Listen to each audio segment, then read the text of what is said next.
नमो नमः मित्रों, Sanskrit G club में आप सभी का स्वागत है।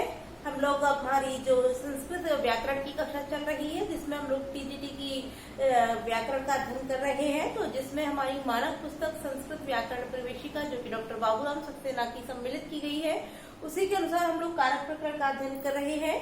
तो जल्दी से जल्दी हमारे साथ जो भी मित्र लाइव जुड़े हैं और जो लोग प्रतिदिन कक्षा के साथ लाइव जुड़ते हैं, जिसमें शैलेंद्र मौर्य जी हैं, शशिधर मिश्रा जी हैं, आरुषि जी हैं जो कि कतर से जुड़ती हैं, साथ ही साथ अर्पिता पांडे हैं, अजय गौड़ है, अन्य भी कई छात्र हैं जो हमारे साथ, अजीत कुमार सिंह जी हैं। तो सभी लोग वीडियो की लिंक को फटाफट से अपने दोस्तों के साथ शेयर कर दें, जिससे कि अधिक से अधिक लोग वीडियो के साथ लाइव जुड़ जाएं। तो चलिए हम लोग हमारा जो कक्षा है उसको आरंभ करते हैं।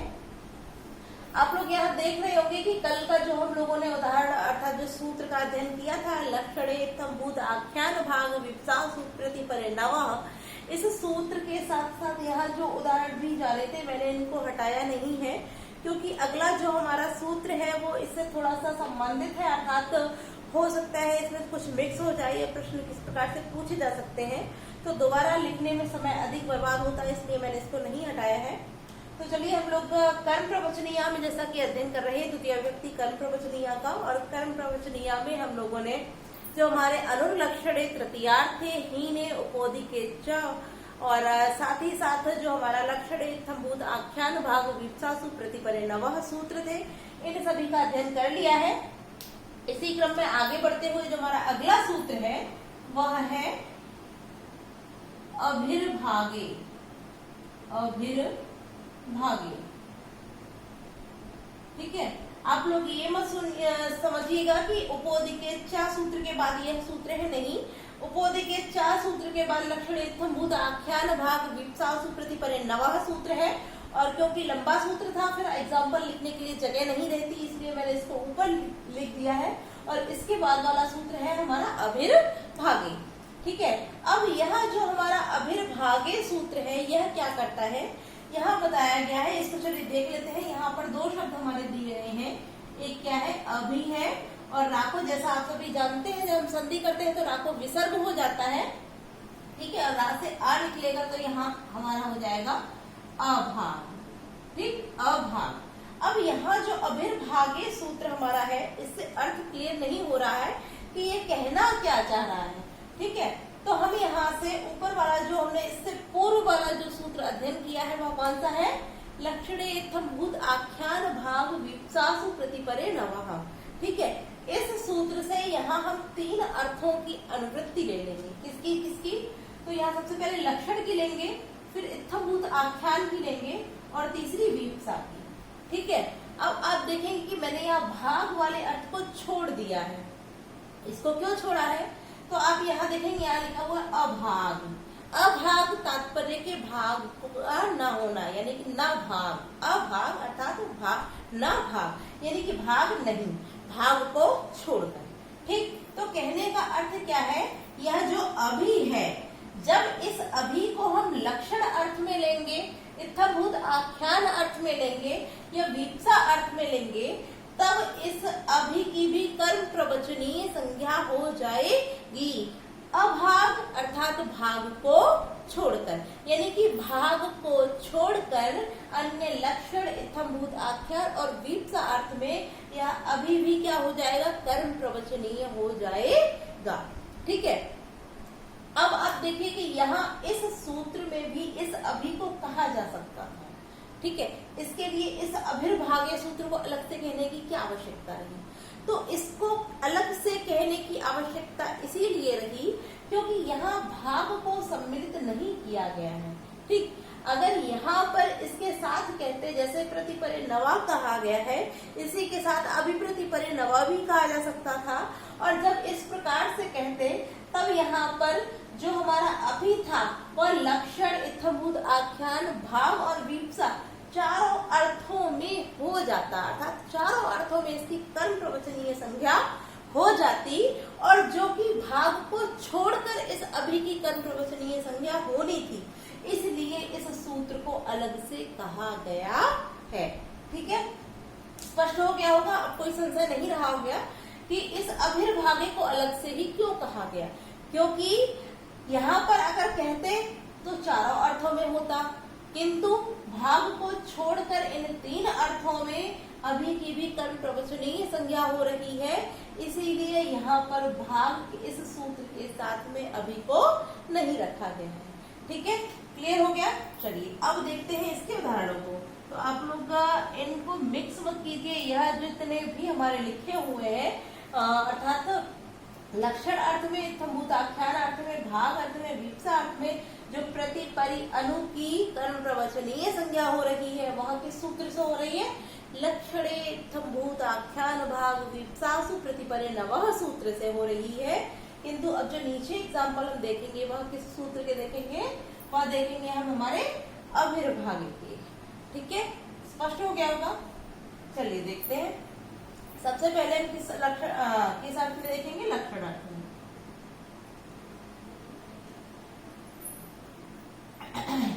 इसको हटा देते हैं, आप लोग समझ गए होंगे अभाग। ठीक है, चलिए यहां से देखते हैं।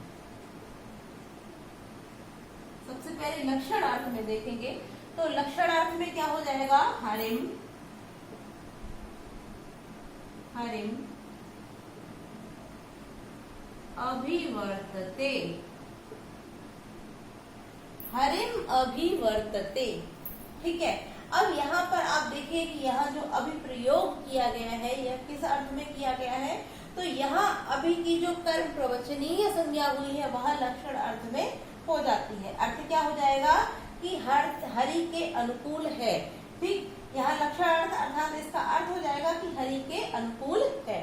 ठीक है, जब आप देखेंगे कि अगर अब देखिए प्रश्न, चलिए प्रश्नों को बाद में डिस्कस करेंगे, पहले हम तीनों अर्थों में देख लेते हैं। अब दूसरा हम देखेंगे इत्थम्भूत आख्यान, शॉर्ट में लिख देते हैं, आप लोग समझ लीजिएगा। ठीक है, इत्थम्भूत आख्यान अर्थ में क्या हो जाएगा इसका?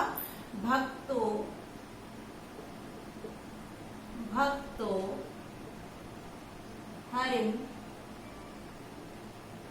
भक्तो हरिम अभि, भक्तो हरिम अभि। तात्पर्य कि हरि के यह भक्त है, यह भक्त, ये हरि के भक्त है। ठीक है, तो यहाँ इत्थम्भूत आख्यान अर्थात बताना, यानी कि किसी का आख्यान करना, किसी के विषय में बोलना कि ये व्यक्ति ऐसा है, अर्थात ये जो भक्त है वो हरि की भक्ति से अभिप्रेत है, ओतप्रोत है, यानी कि उससे संलिप्त है। ठीक है, तो यहाँ जो अभी है इस अभी की कर्म प्रवचनीय संज्ञा किस अर्थ में हो जाती है? इत्थम्भूत आख्यान अर्थ में हो जाती है। ठीक है, चलिए अब तीसरा देखते हैं वीप्सा अर्थ में। वीप्सा अर्थ में देखेंगे देवम देवम अभि देवम देवम अभिसिंचति। ठीक है, क्या हो गया हमारा? देवम देवम अभिसिंचति, अर्थात प्रत्येक देव को सींचता है। तात्पर्य जैसे आप लोग कभी मंदिर, क्योंकि सभी लोग मंदिर जाते हैं, आप लोग भी गए होंगे, तो आप देखेंगे कि प्रत्येक जितने भी देव होते हैं सभी देवों की मूर्तियां इकट्ठी नहीं होती हैं। किसी की यहाँ होती है, जिसका भी मंदिर यहाँ बन रहा है उसकी यहाँ होती है, थोड़े दूरी पे और होती है। जैसे कि जब हम परिक्रमा देते हैं तब आपने देखा होगा कि थोड़ी थोड़ी दूरी पर कई मंदिर अर्थात कई देवों की अलग अलग मूर्तियां रखी होती हैं। ठीक है, तो कोई व्यक्ति है जो मंदिर जाता है तो वह क्या करता है कि प्रत्येक देव की मूर्ति पर क्या करता है? जल को अर्पित करता है, जल चढ़ाता है। तो वही कहा जा रहा है कि देव देवम देवम देवम अभिसिंचति, अर्थात प्रत्येक देव को सींच रहा है, अर्थात उसको जल अर्पित कर रहा है। ठीक है, तो यहाँ आपने तीनों में क्या देखा? यहाँ अभी देखा, यहाँ पर भी अभी है, यहाँ पर भी अभी है, यहाँ पर भी अभी है। तो यहाँ इन तीनों अभी जो शब्द प्रयुक्त किए गए हैं इनकी कर्म प्रवचनीय संज्ञा हो जाती है। किस सूत्र से होती है? तो अभिर्भागे सूत्र से इन तीनों की ही कर्म प्रवचनीय संज्ञा होती है। ठीक है, अब चलिए प्रश्नों को देखते हैं। सबसे पहला प्रश्न कि हरिम अभिवर्तते, इसमें अभी की कर्म प्रवचनीय संज्ञा किस सूत्र से होती है? आपके पास इन सभी में से हो सकता है ये वाला भी लिखा हो, तो यह किस सूत्र से अभी की कर्म प्रवचनीय संज्ञा हो रही है? आप लोग भी कमेंट कीजिए क्या हो जाएगा हमारा, अभिर्भागे सूत्र से इस हरिम अभिवर्तते में अभि की कर्म प्रवचनीय संज्ञा हो जाती है। ठीक है, दूसरा प्रश्न कि इस अभि हरिम अभिवर्तते में इस अभि जो अभि प्रयुक्त हुआ है, इस अभि की किस अर्थ में कर्म प्रवचनीय संज्ञा हुई है? लक्षण अर्थ में, इत्थम्भूत आख्यान अर्थ में या वीप्सा अर्थ में? तो किस अर्थ में हो जाती है? लक्षण अर्थ में। ठीक है, तीसरा प्रश्न कि यहाँ जो हरिम में द्वितीया हुई है, यह द्वितीया किस सूत्र से हुई है? कर्मणि द्वितीया से, अभिर्भागे से, कर्म प्रवचनीय से या फिर कर्म प्रवचनीय युक्त द्वितीया से? आप लोग कमेंट कीजिए। ठीक है, और पूरा सूत्र नहीं लिख पाएंगे, इसलिए चलिए हम लोग ऑप्शन दे देते हैं। ए ऑप्शन में अभिर्भागे हो जाएगा, बी ऑप्शन में कर्म प्रवचनीय हो जाएगा, सी ऑप्शन में कर्मणि द्वितीया हो जाएगा और डी ऑप्शन में कर्म प्रवचनीय युक्त द्वितीया हो जाएगा। तो आप लोग कमेंट कीजिए कि हरिम में जो द्वितीया हुई है वो किस सूत्र से हो जाती है। ठीक है, चलिए अगला देखते हैं कि यहाँ अगर उदाहरण देकर आपसे पूछा जाता है कि भक्तो हरिम अभि, यहाँ पर अभि की कर्म प्रवचनीय संज्ञा किस सूत्र से हुई है? तो अर्थात इन तीनों ही वाक्यों में अगर इनमें से कोई सा भी वाक्य देकर आपसे पूछ देते हैं कि यहाँ पर अभि की कर्म प्रवचनीय संज्ञा किस अर्थ में किस सूत्र से हुई है, तो अभिर्भागे सूत्र से हो जाती है। ठीक है, किस अर्थ में हुई है? तो आप जैसा उदाहरण देखिए, अगर हरिम अभिवर्तते है तो लक्षण अर्थ में हो जाएगी, भक्तो हरिम अभि है तो इत्थम्भूत आख्यान अर्थ में हो जाएगी, और देवम देवम अभिसिंचति है तो वीप्सा अर्थ में यहाँ कर्म प्रवचनीय संज्ञा हो जाती है। ठीक है, वैसे वीप्सा वाला आप लोग आराम से पकड़ सकते हैं क्योंकि यहाँ भी वृक्षम वृक्षम अर्थात 2 बार प्रवृत्ति हुई है, यहाँ पर भी देवम देवम 2 बार हुआ है, आराम से पकड़ सकते हैं। किंतु यहाँ हो सकता है आप लोग कंफ्यूज हो जाए, तो इनको क्या कीजिए, आप लोग याद कर लीजिए, सबसे सिंपल है।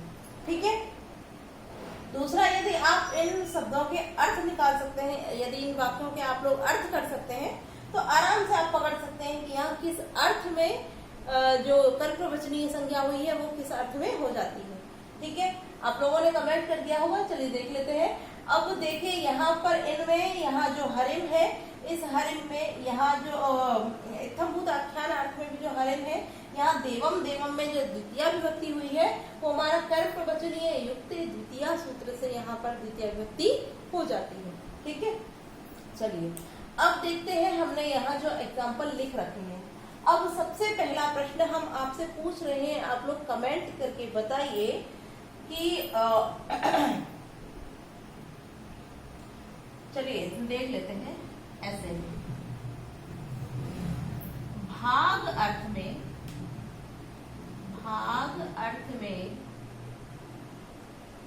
किसकी, भाग अर्थ में किसकी कर्म प्रवचनीय संज्ञा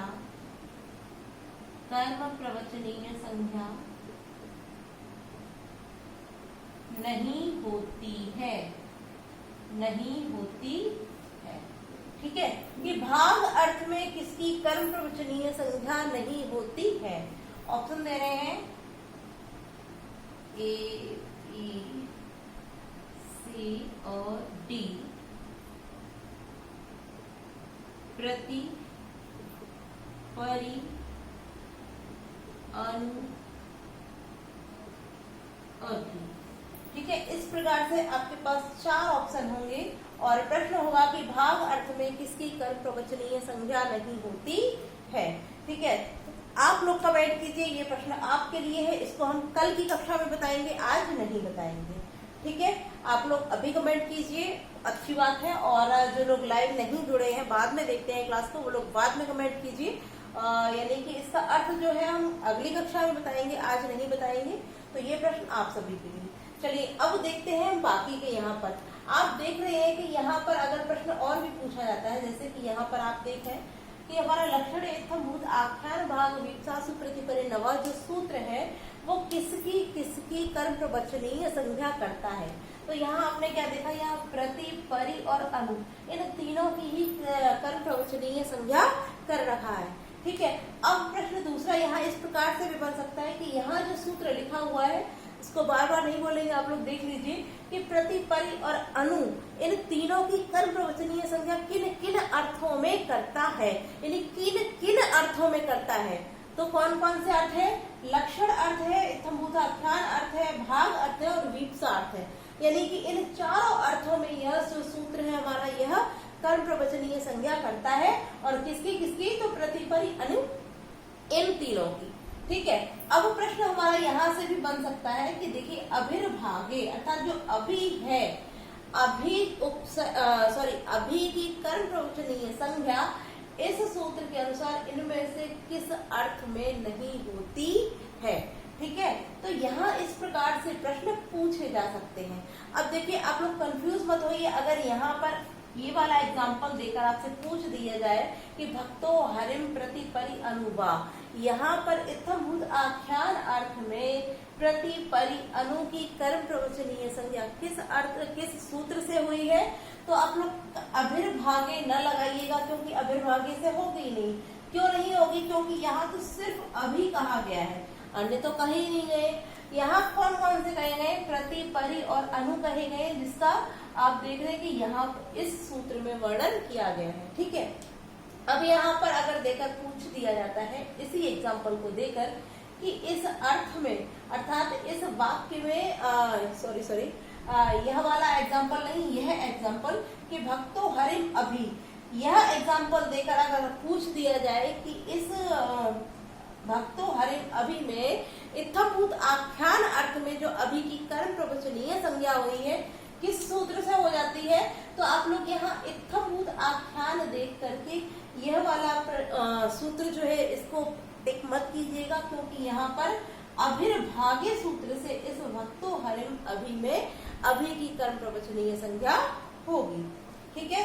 चलिए इतना स्पष्ट हो गया होगा और ये दोनों ही सूत्र हम लोगों को कंप्लीट हो गए हैं। तो चलिए अब बढ़ते हैं हम आगे और कर्म प्रवचनीय का जो अंतिम सूत्र हमारा संस्कृत व्याकरण प्रवेशिका में कहा गया है उसका वर्णन करते हैं। ठीक है।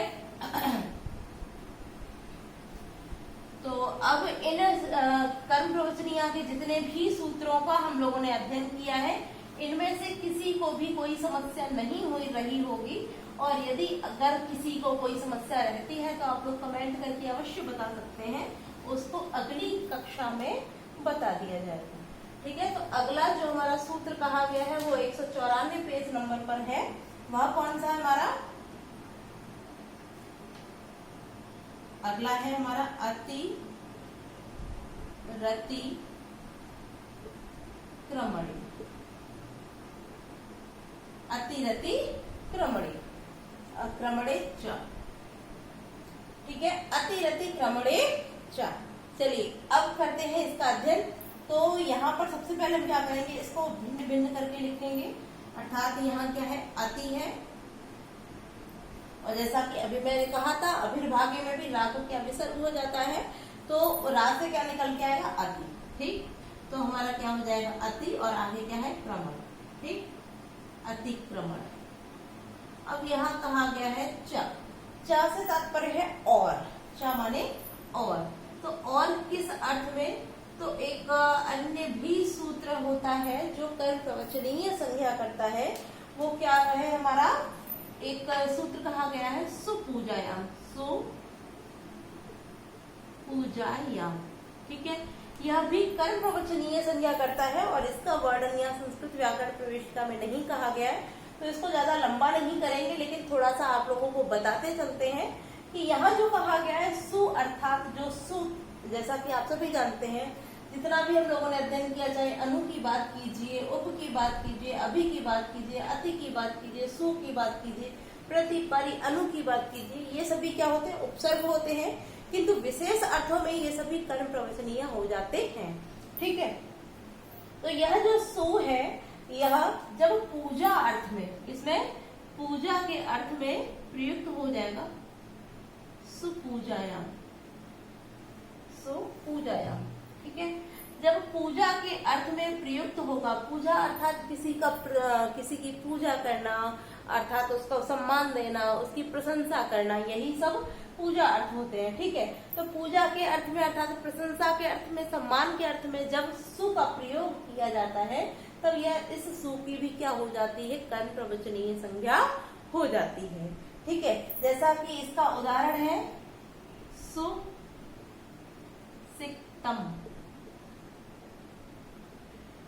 सुसिक्तम। ठीक है, कि वह सु माने होता है अच्छा, सु माने क्या होता है अच्छा, और सिक्त माने होता है सींचना, कि कोई व्यक्ति है वो अच्छी प्रकार से सींच रहा है। तो हमने यहाँ क्या की, उस जिस व्यक्ति ने अच्छी प्रकार से किसी चीज को सींचा है तो उस व्यक्ति की क्या की, प्रशंसा की। तो यहाँ पर जो सुप्रयोग हुआ है किस अर्थ में हुआ है, प्रशंसा के अर्थ में हुआ, अर्थात पूजा। पूजा का तात्पर्य वही है, प्रशंसा करना, सम्मान देना किसी का, यानी किसी का बखान करना, उसको आदर इत्यादि देना। ठीक है, तो इसी कारण इस सु की क्या हो जाती है, कर्म प्रवचनीय संज्ञा हो जाती है। ठीक, यह इससे पूर्व का सूत्र है। तो यहाँ जो चा लिया गया है वो इसी पूजा अर्थ में यहाँ पर लिया गया है। ठीक है, इसका वर्णन हम लोगों ने इतना कर लिया है। हालांकि यह हमारे इस पाठ्यक्रम में यानी कि संस्कृत व्याकरण प्रवेशिका में सम्मिलित नहीं है, किंतु इसको हम लोगों ने देख लिया है, कोई दिक्कत नहीं है। चलिए, अब आपको समझ में आ गया होगा कि अति और अति का किस अर्थ में, तो पहला कहा गया अतिक्रमण, और किस अर्थ में, जो हमने पूजा जाना, पूजा अर्थात प्रशंसा, जो भी हमने बताया अभी वही, कि अति की अतिक्रमण और पूजा अर्थ में क्या हो जाती है, कर्म प्रवचनीय। इसको हम यहाँ चाहे लिखना चाहे लिख लीजिए, नहीं लिखना चाहे मत लिखिए, क्योंकि यहाँ अधिकार ही किसका चल रहा है, कर्म प्रवचनीय का। तो यहाँ कहा गया है कि जो अति है, इस अति की अतिक्रमण और पूजा के अर्थ में कर्म प्रवचनीय संज्ञा हो जाती है। ठीक है, अब चलिए इसका उदाहरण देखते हैं। जैसे अति, अति देवान, अति देवान कृष्ण, अति देवान कृष्ण। ठीक, अति देवान कृष्ण अर्थात अगर हम अतिक्रमण का अर्थ देंगे, पहले हम अतिक्रमण का अर्थ देख लेते हैं इस अति से। तो यहाँ अतिक्रमण का अर्थ देंगे तो क्या हो जाएगा कि देवता जो होते हैं, इन देवताओं से यदि हम लोग अपने पुराणों को, और जैसा कि हम लोग टीवी पे भी सीरियल इत्यादि देखते चले आते हैं, तो उसमें देखते हैं कि जब देवता सभी दुष्टों से पराजित होते हैं, हारते हैं, तो वो हरि के पास जाते हैं, अर्थात हरि तात्पर्य कृष्ण। ठीक है, तो जो देवता है उन देवताओं से कृष्ण क्या है, बढ़कर है। ठीक है, तो यहाँ जो बढ़कर है अर्थात देवों को तुच्छ करके कृष्ण की जो उनके व्याख्यान या उनके पराक्रम को जो बढ़ाकर बताया जा रहा है, तो उससे क्या हो रहा है, इन देवताओं का अतिक्रमण हो रहा है। ठीक है, तो यहाँ अतिक्रमण करते हुए जब अर्थ लेंगे तो क्या हो जाएगा कि कृष्ण देवों से बढ़कर है। ठीक, तो इस प्रकार से इसका अर्थ निकल कर आएगा। तो यहाँ जो अति प्रयोग हुआ है वो अतिक्रमण के अर्थ में जब प्रयोग होगा तब इस अति की क्या हो जाएगी, कर्म प्रवचनीय संज्ञा हो जाएगी। ठीक है, और यदि हम इसको पूजा के अर्थ में देखते हैं तो क्या हो जाएगा कि देवों के कृष्ण पूजनीय है, अर्थात कृष्ण जो है वो देवताओं के क्या है, पूजनीय है, अर्थात कृष्ण देवों के द्वारा भी पूजे जाते हैं। तो कृष्ण देवों के भी पूजनीय है। इस अर्थ में भी जो अति है, इस अति की क्या हो जाएगी, कर्म प्रवचनीय संज्ञा हो जाएगी। ठीक है, अब यहाँ देखिए प्रश्न कैसे पूछा जा सकता है। यहाँ प्रश्न आपको यह उदाहरण देकर कि अति देवान कृष्ण, इस सूत्र, इसमें जो अति की कर्म प्रवचनीय संज्ञा हुई है यह किस सूत्र से होती है, तो अतिरति क्रमणे च सूत्र से यहाँ अति की कर्म प्रवचनीय संज्ञा हो जाती है। ठीक है, अब दूसरा प्रश्न कि यहाँ देवान में जो द्वितीय विभक्ति हुई है यह किस सूत्र से होगी, तो कर्म प्रवचनीय युक्ति द्वितीय सूत्र से यहाँ पर इस देवान में द्वितीय विभक्ति हो जाएगी। ठीक है, तीसरा प्रश्न कि इस अति की किस अर्थ में कर्म प्रवचनीय संज्ञा हुई है, तो हो सकता है वहां पर आपको अतिक्रमण अर्थ देखने को मिले, अतिक्रमण। ठीक है, या फिर हो सकता है कि वहां पूजा अर्थ देखने को मिले, या फिर हो सकता है कि वहां दोनों ही लिखे हों, अतिक्रमण और पूजा, और चौथा ऑप्शन जो भी है। ठीक है, तो आप लोग जैसा वहां पर ऑप्शन देखिए, अगर अतिक्रमण दिया है तो अतिक्रमण लगाइए, पूजा अर्थ दिया है तो पूजा अर्थ लगाइए, दोनों दिए हैं तो उपयुक्त दोनों लगाइए, और इनमें से अगर कोई भी नहीं है तो इनमें से कोई भी नहीं होगा। ठीक है, तो जैसा आपको वहां ऑप्शन दिखे वैसा आप आंसर टिक कीजिएगा। ठीक है, अर्थ यही है कि अतिक्रमण और पूजा के अर्थ में इस अति की भी कर्म प्रवचनीय संज्ञा हो जाती है। ठीक है, तो यहाँ पर हमारी जो कर्म प्रवचनीय है संस्कृत व्याकरण प्रवेशिका के अनुसार समाप्त होती है और इसी के साथ साथ जो हमारी द्वितीय विभक्ति है यह भी समाप्त होती है। तो चलिए इसको समाप्त करके हम लोग हमारे जो तृतीय विभक्ति है उसका आरंभ करते हैं।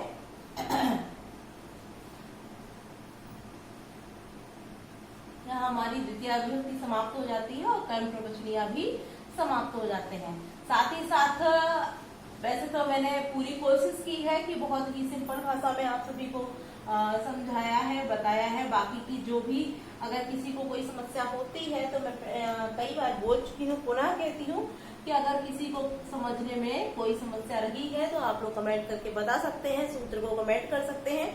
आप लोग कमेंट कीजिएगा कि ये अगर आपको कोई सूत्र समझ में नहीं आया तो, अन्यथा वैसे समझ में आ गया होगा। और यदि नहीं आया तो आप लोग जिस वीडियो को देख रहे हैं समझ में नहीं आया आप उसको रिप्लाई करके दोबारा रिप्ले करके दोबारा देख सकते हैं, जिससे कि और अच्छे से समझ में आ जाए। फिर भी नहीं आता है तो आप लोग कमेंट करके बता सकते हैं कि इस वाले सूत्र की व्याख्या आप पुनः कर दीजिए, तो उसको हम पुनः देख लेंगे। ठीक है, तो चलिए हम लोग आज से आरंभ करते हैं हमारी जो तृतीय विभक्ति है। तो तृतीय विभक्ति के पहले सूत्र को हम लोग जान लेते हैं जो कि संस्कृत व्याकरण प्रवेशिका के अनुसार ही है। पहला सूत्र है हमारा कौन सा? साधकतमं करणम। साधकतमं करणम, इसको लिख लेते हैं, साधकतमं करणम। ठीक है, अब देखते हैं कि यहाँ जो हमारा सूत्र है साधकतमं करणम, यह सूत्र क्या करता है। तो जैसा कि हम सभी जानते हैं जो तृतीय विभक्ति होती है, तृतीय विभक्ति का जो कारक है वो कौन सा होता है? करण कारक होता है। अर्थात तृतीय विभक्ति का जो कारक है वह कौन सा कारक है? करण कारक। जैसा कि हम लोगों ने पहले ही कारक आरंभ करने से पूर्व सबसे पहले जो इसी का अध्ययन किया था कि कर्ता ने कर्म को करण से, तो अब हम किस पे आ गए? करण कारक पे। अब करण कारक क्या कहता है कि यह साधकतमं करणम, अर्थात जब हम किसी कार्य को करते हैं, अर्थात कोई भी कार्य करते हैं, तो उस कार्य की सिद्धि या कार्य की सिद्धि के लिए जो सबसे अधिक अत्यंत महत्वपूर्ण होता है, क्या होता है? साधकतमं। अर्थात जब हम कोई कार्य करते हैं तो उसमें जो सबसे महत्वपूर्ण साधन होता है, साधक होता है, तब माने उसकी ही तम करणम माने करण संज्ञा हो जाती है, अर्थात वही करण संज्ञक हो जाता है। जैसे कि चलिए उदाहरण देखते हैं, उदाहरण से अच्छे से स्पष्ट हो जाएगा। जैसे राम जल से मुख धोता है। ठीक है, राम जल से मुख धोता है। अब आप देखेंगे कि यदि बात की जाए कि मुख धोने की, तो मुख धोने के लिए राम जो है जल की ही आवश्यकता क्यों है?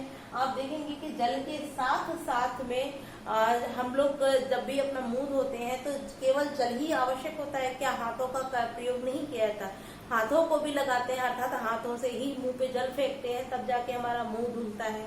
ठीक है, दूसरा किसी भी पात्र में जिसमें जल रखा होता है उस पात्र की भी आवश्यकता होती है जल को रखने के लिए। ठीक है, फिर जल की ही क्यों बात की गई है कि राम जल से ही मुख धोता है? भाई हाथों से भी तो धोता है, उस जिसमें जल रखा हुआ है उस पात्र की भी तो आवश्यकता है।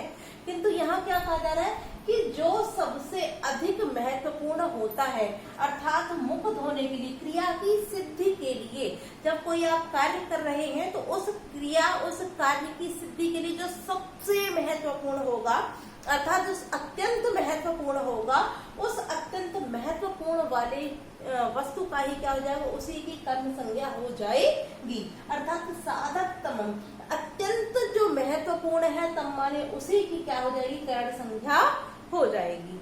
ठीक है। तो राम जल से ही मुख धोता है, क्योंकि हाथों की आवश्यकता है वो ठीक है, लेकिन बिना जल के तो मुख धुलेगा ही नहीं।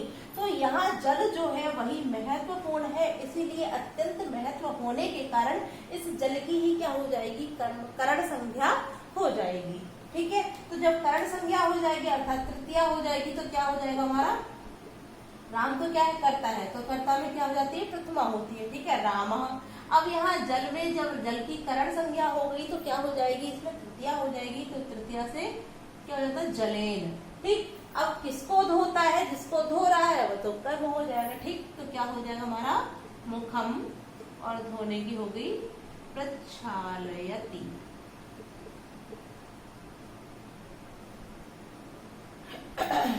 ठीक है।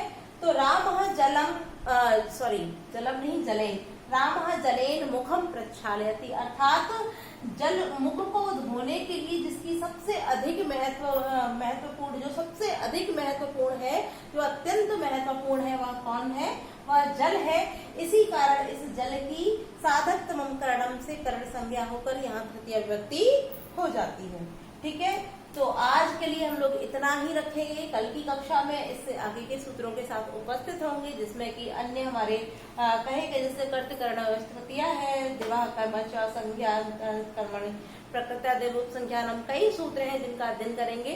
तो आज की कक्षा आप सभी को कैसी लगी कमेंट करके अवश्य बताएं। साथ ही साथ अपने सभी मित्रों को क्लास के साथ लाइव जोड़ें, और आप सभी भी समय से 8:30 बजे क्लास में लाइव उपस्थित रहें। और यदि आप सभी को कक्षा अच्छी लगती है तो वीडियो को लाइक अवश्य करें। आज के लिए इतना ही मित्रों, धन्यवाद।